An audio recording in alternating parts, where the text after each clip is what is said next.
Assalamualaikum warahmatullahi wabarakatuh. Selamat pagi semuanya. Waalaikumsalam. Jadi kali ini kita bertemu lagi di seri angkringan kimia. Akan tetapi ada yang berbeda kali ini karena dalam masa bulan suci Ramadan ini ada banyak kendala terutama terkait waktu sehingga diputuskan untuk melakukan angkringan secara offline begitu. Nah, pada kesempatan kali ini kita sudah kedatangan narasumber, yaitu Pak Tono atau Pak Soehartono, mungkin kalau di kampus kita kenal beliau, dan di sini pasti ada followers dari YouTube channel-nya Program Studi Kimia yang juga ngefans gitu ya sama Pak Tono. Coba disapa dulu, Pak. Siapa tuh? Iya, ini pemirsanya disapa dulu. Oh iya, saudara-saudara mahasiswa barangkali yang sedang menyaksikan atau menonton acara ini, teman-teman sekalian, hari ini kita akan silaturahim tentang puasa dan manfaatnya terhadap kesehatan. Allah memberikan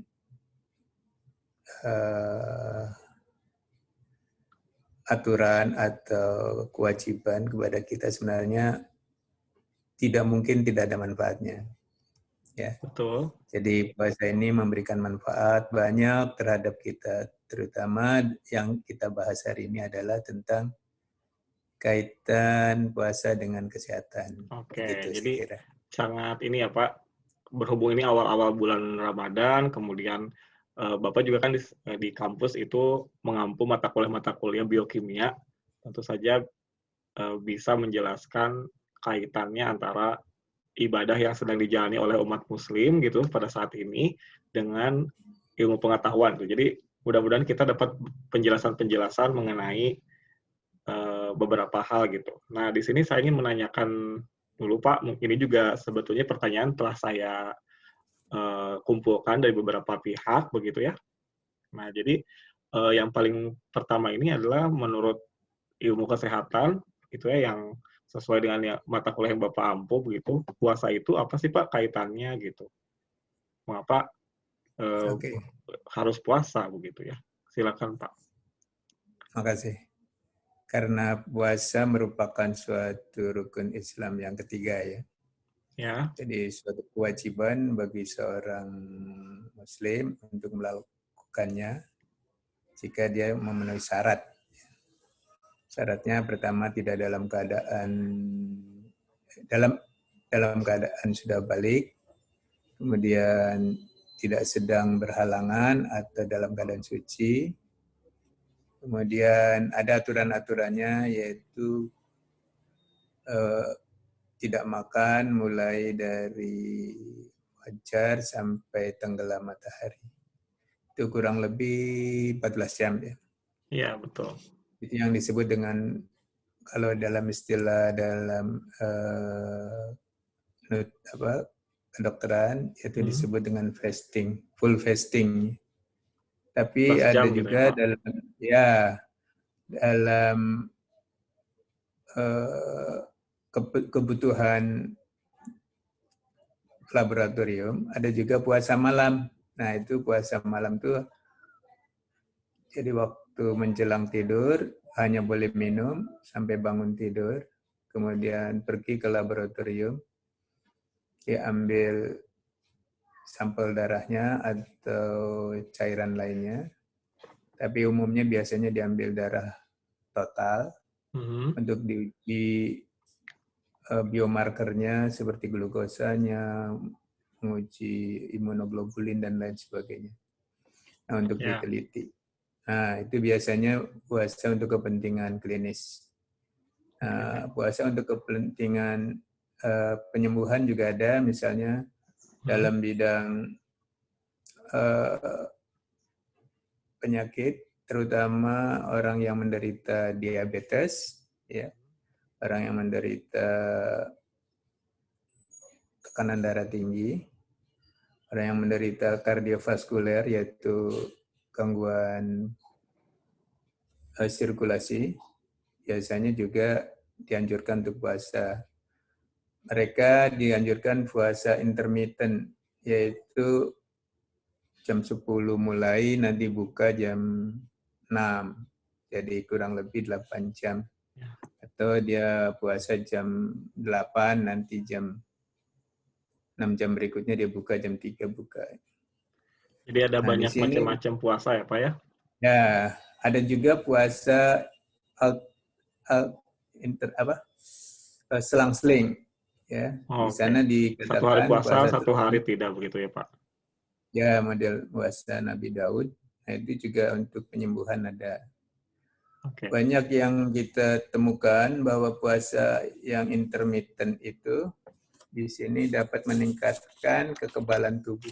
Nah, itu yang Oke. luar biasa ya. Luar biasa itu ya Pak. Jadi mereka kepentingannya memang untuk klinis, tapi kita ambil untuk kaum muslimin Ya. dan muslimat, itu ambil hikmahnya yaitu untuk meningkatkan daya tahan tubuh. Jadi banyak parameter imunologi yang meningkat pada Menjadi saat lebih kita baik begitu, puasa. meningkat ya. Ya, lebih baik. Parameter imunitas humoralnya meningkat, seperti imunoglobulinnya meningkat, terutama imunoglobulin G, A, dan M. Ya. Itu luar biasa, artinya daya tahannya meningkat. Dan secara umum, orang yang puasa meningkatkan kadar keton. Oke. Karena apa? Kenapa ada kadar keton meningkat? Karena ternyata pada waktu puasa itu hanya sampai 4 jam gula itu bertahan. Setelahnya menggunakan lemak. Nah, pada saat lemak dibongkar, itu Ya. sisa akhirnya adalah keton. Nah, keton itulah yang kemudian meningkatkan daya tahan tubuh kita terhadap infeksi. Itu luar biasa itu. Oke, luar biasa ya Pak, ternyata ada manfaat dari puasa ini. Jadi sebetulnya tadi kan di antara beberapa macam puasa yang Bapak sampaikan tadi itu kan rata-rata durasinya itu 6, 8, bahkan lebih begitu ya. Nah sebetulnya itu Ya, ada yang 36 ya. ya itu bahaya nggak sih Pak buat tubuh gitu? Sebenarnya dalam aturan Islam kan tidak boleh berpuasa sampai 24 jam. Betul. Cukup dengan 14 sampai ya mungkin kalau di Eropa katanya hampir 20 jam puasa. Iya, iya, Karena memang pengaruh dari geografisnya. iya. Tapi tetap saja itu masih tidak membuat orang mengalami gangguan fisiologis. Iya. Misalnya dia pingsan atau dia mungkin jadi hipoglikemik gitu ya, atau dia menjadi gangguan mental, itu tidak ternyata.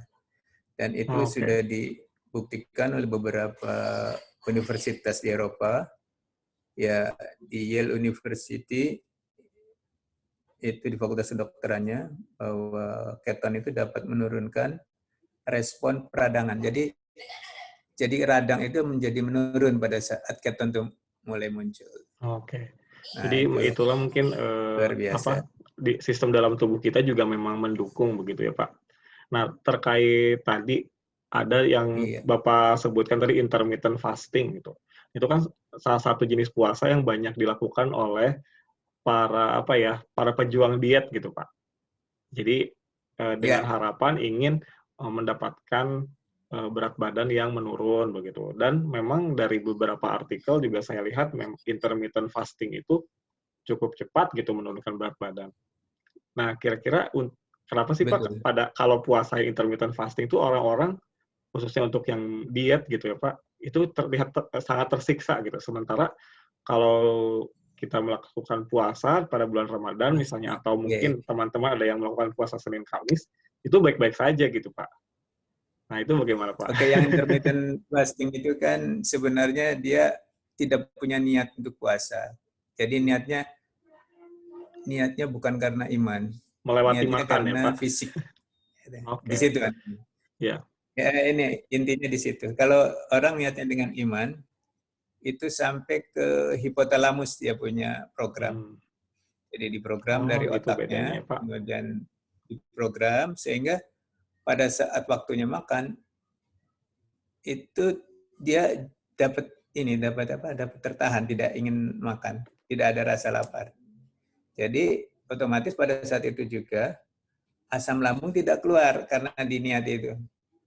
Nah, kalau yang intermittent fasting itu kan dia pengen puasa tapi untuk kebutuhan fisik saja. Misalnya untuk menurunkan berat badan, untuk untuk penyembuhan penyakit. Ada ya yang menarik di sini bahwa orang yang puasa selang-seling tadi dapat menurunkan risiko kanker. Ya. Jadi orang yang puasa selang-seling itu dapat menurunkan serangan jantung juga. Kemudian untuk puasa yang selang-seling juga untuk memperbaiki kadar gula darah. Jadi orang-orang yang diabetes itu dengan puasa Daud itu dapat menjaga kadar glukosanya. Nah, kadar glukosa darah saya tunjukkan mungkin di gambarnya, tapi terbalik mungkin ya. Kelihatan ya? Ya. Nah, yang hijau itu orang normal, sedangkan yang merah itu orang diabetes. Nah, orang diabetes kalau dia tidak mengumbar makan, maka posisinya di atas orang normal. Jadi di atas 200 ya, antara 180 di situ sampai ya mendekati 400 mungkin. Tapi kalau yang hijau itu adalah orang normal, manakala dia makan dalam keadaan kenyang setelah 2 jam dia diukur itu paling tinggi 120 di sini nih, 120. Sedangkan orang diabetes dalam keadaan lapar saja dia udah 150-an. Sudah tinggi ya. Ya, pada saat dia kenyang ada di 300-400. Nah, jadi dengan bisa berpuasa menurunkan itu dia ya Pak paling ya? tidak landai dia. Ya. Landai. Artinya efek kliniknya atau efek fisiologinya dia tidak banyak terganggu. Terutama misalnya menurunkan osmolaritas. Osmolaritas itu sebenarnya osmosis dan molaritas. Gabungan antara osmosis dan molaritas. Molaritas itu kadar gula, gizi atau kadar nutrien yang ada dalam darah. Nah, osmosis berarti dia mampu menyerap air gitu. Nah, jadi orang-orang yang berpuasa itu osmolaritasnya terjaga. Jadi kalau yang orang yang diabetes itu hiperosmolarity. Jadi osmolaritasnya melampaui orang normal. Disitulah kemudian efek kliniknya muncul, yaitu diantaranya hipertensi. Jadi memang dia darah tinggi, ke sistem dalam tubuhnya juga akan terpengaruh begitu ya Pak? Betul. Misalnya kadar-kadar lipidnya juga meningkat. Misalnya lain trigliseridnya naik. Kenapa dia naik? Karena orang diabetes itu tidak mampu menggunakan gula sebagai sumber utama. Maka kemudian tubuh mengantisipasinya dengan memberikan sumber kedua, yaitu lemak. Itu sebabnya lemak di dalam darahnya naik. Maka TG-nya atau trigliseridnya naik. Nah, pada saat trigliserid di metabolisis, itu ada metabolik sisa. Metabolik sisa itu adalah keton. Jadi ketonnya meningkat. Nah, keton bodies-nya muncul, akhirnya menjadi ketosis, dan pH-nya menjadi agak turun. Nah, disebut dengan asidosis di situ. Maka itu gangguan-gangguan orang dari hiperglikemia. Hiperglikemia itu jadi banyak ya Pak ya gangguan fisiologisnya. Itu sebabnya untuk mengurangi efek patologisnya itu, maka dia berpuasa Daud. Tapi sayangnya karena puasanya bukan untuk iman, jadi puasa untuk fisik, kesehatan, maka dapatnya cuman ya fisik saja. Tapi kalau dia mungkin niatnya dengan iman, maka dua-duanya dapat. Jadi sebetulnya Dari niat segi itu lebih ke efek ini segi apa ya? Efek pahala psikologis gitu ya dapat, Pak ya. dari segi Sehingga tubuh juga menyesuaikan gitu kan. Kalau misalnya yang puasa dia lebih tahan selama durasi puasa, sedangkan kalau yang dalam tanda kutip meniatkan untuk diet gitu ya, untuk tadi keperluan fisik, maka ya akan terasa psikologis saja berat dia gitu ya dapatnya Pak. sama fisiologis. Ya, oke. Nah Ya, terakhir, jadi dapatnya cuma efek fisiologis sama psikologis. Tapi kalau Islam dapat 3 efek apa religius, efek psikologis dan efek fisiologis. Jadi orang puasa dengan niat dan iman itu dapatnya 3 ya, religius, fisiologis dan psikis. Tapi kalau orang yang niatnya untuk kesehatan cuma dapat 2, fisikis dan fisiologis. oke, jadi itu ya. Karena sekarang juga kan ini Pak, kalau misalnya kita lihat di YouTube gitu ya, atau di beberapa sosial media yang ada, itu kan sekarang lagi banyak fenomena apa ya, pada para content creator itu membuat apa ya, seperti mengikuti puasa gitu Pak. Jadi mereka Ya, ikut puasa seperti orang Muslim gitu, padahal mungkin mereka bukan Muslim atau memang Muslim tapi mencari follower. betul. Nah itu tuh kalau kita lihat terlihat seperti sangat menderita gitu Pak, dengan mengikuti Ya, puasa sesuai dengan yang kita lakukan gitu, yang Muslim lakukan gitu. Nah, karena tidak ada niat memang. betul. Tidak ada Jadi niat iman. dalam berapa jam itu sudah merasa sangat haus Seperti atau orang sangat lapar ya begitu. Ya. tersiksa. Nah, komentar Bapak Seperti mengenai itu. fenomena itu bagaimana, Pak? Itu psikis itu. Itu Iya. letaknya di psikis. Karena yang dia pikirkan hanya makan, makan, makan, sehingga eh, aktivitasnya hanya menunggu waktu makan.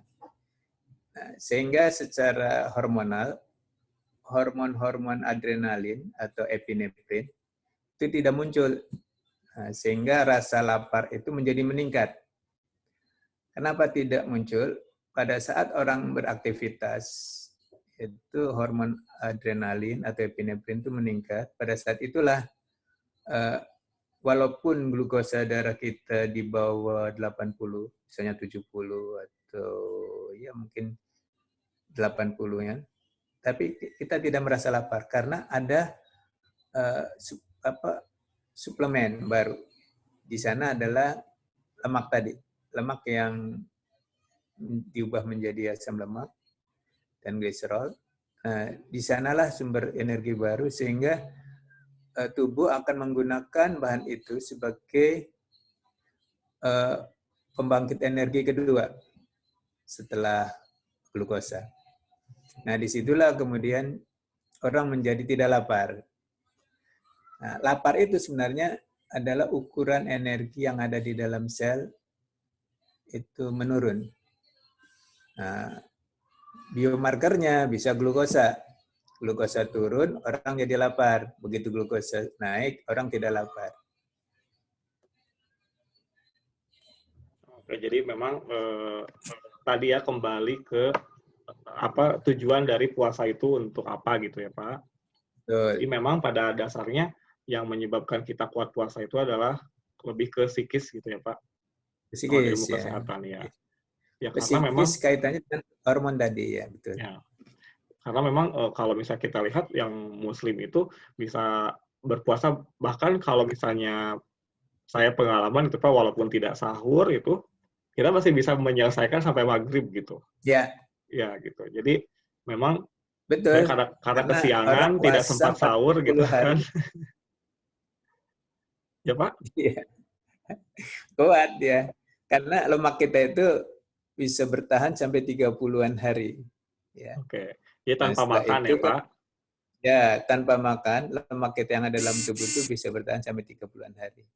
Jadi kalau puasa hanya 18 jam saja, itu 18 ya saya hitung. Kalau Ya. umumnya kan kita 14.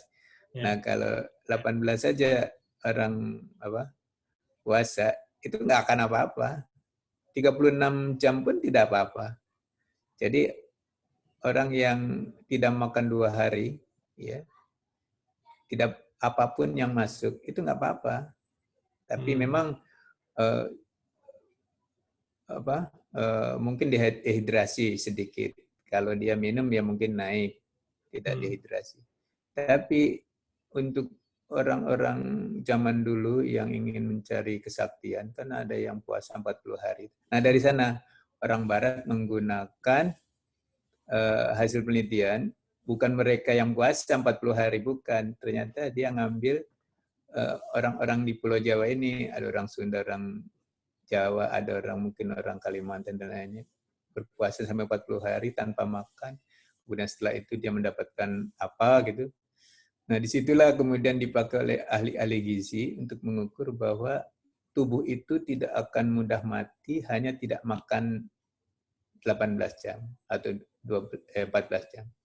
Itu sebabnya untuk menyemangati anak-anak kita yang masih kecil-kecil itu boleh diberikan gambaran bahwa puasa itu tidak akan menjadikan bahaya bagi ini. Maka latihannya adalah mungkin puasa setengah hari buat anak-anak kita. Ya. Oke. Kayak intermittent dia puasanya. Iya, betul.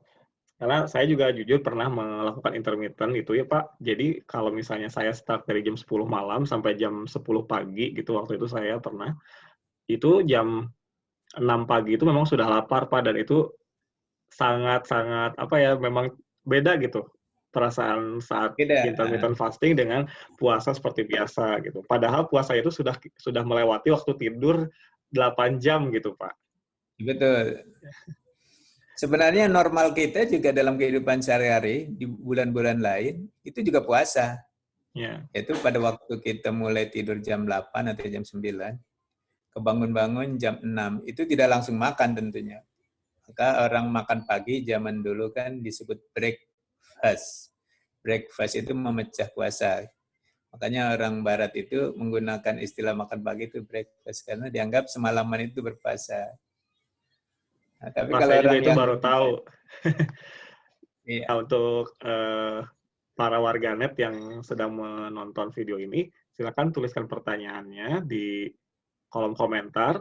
Nanti Pak Tono akan menjawab secara langsung gitu. Jadi Pak Tono itu mungkin untuk sesi kali ini, mudah-mudahan kita bisa membuat lagi video di sesi selanjutnya tentang topik-topik kesehatan yang tentu saja masih hangat terkait dengan fenomena atau keadaan yang sedang kita alami. Baik, warganet semua, sampai jumpa pada seri angkringan berikutnya. Boleh pandemik dan kaitannya dengan